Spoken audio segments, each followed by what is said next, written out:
That story, 30 seconds? Yeah, 30 seconds. Whoa. Okay, 20 seconds. My name is Zahira. I am 52 years old and I've been a Muslim for 20 years. I am British, been in England since year zero for myself. My mum and dad weren't practicing Christianity at all, didn't even call themselves Christians, didn't go to church, didn't do anything. I took myself to church for the choir. I liked singing, so I went to choir and went there for about 3 or 4 years, 2 different churches, but didn't really believe, I'd say. You used to wear the cassock and the little frilly thing and all that type of thing, and I used to sing. That's what I like to do. But I didn't really believe in God at that point, I'll be honest. From 1994, I started to bike ride from St James to Brackmills in Northampton, which is about a 5-mile bike ride, day there and back. And I started to take notice of creation, the sky, the birds. I love birds. The birds, the grass, the just even through the elements, because I went through spring, summer, winter, all of them. And I saw the snow, I cycled in snow. But anyway, it was the creation that I fell in love with, I'd be honest. And I started to understand that there must be a creator, that there must be a God who made all of this, because it was just too beautiful to take in.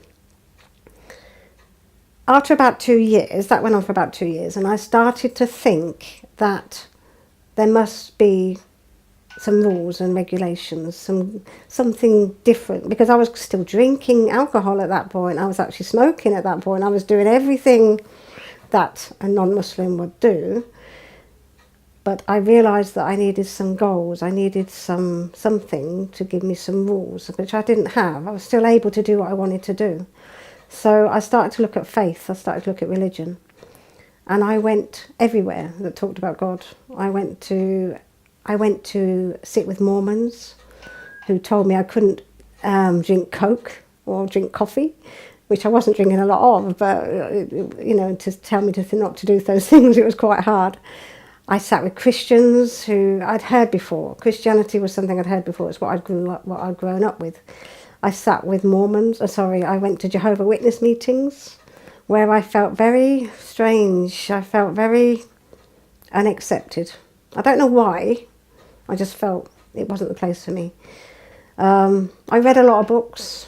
The Jehovah's Witness gave me a book called Search, and I've still got it. And it's got every faith, even faiths I've never even heard of, in that book. And I read the whole book. When I came to Islam, I stopped, and the penny dropped. It was just like it opened a clear window for me. It was nothing confusing to me about Islam. It was one God, and everything else, everybody else was his creation, and that's what I'd been looking for all my life. Something that was going to give me purpose.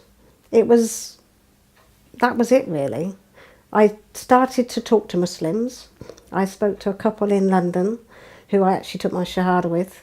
They gave me more books, more tapes. I started to listen, I started to read. And I listened to a tape by Sheikh Khalid Yasin called The Purpose of Life. I was in tears when I listened to it. I was actually travelling at the time. I used to do a lot of travelling, go on coaches and put my headphones on and things like that. I came home that day and I rang the people up that gave me this tape, and I wanted to take my Shahada there and then. I took my Shahada, I cried like a baby. It was as if I'd gone home for the first time in my life. It was unbelievable, the feeling I had.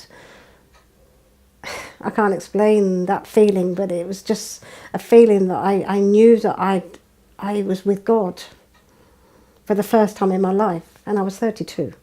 Islam has given me peace in my heart, because my life has not been easy, I'll be honest.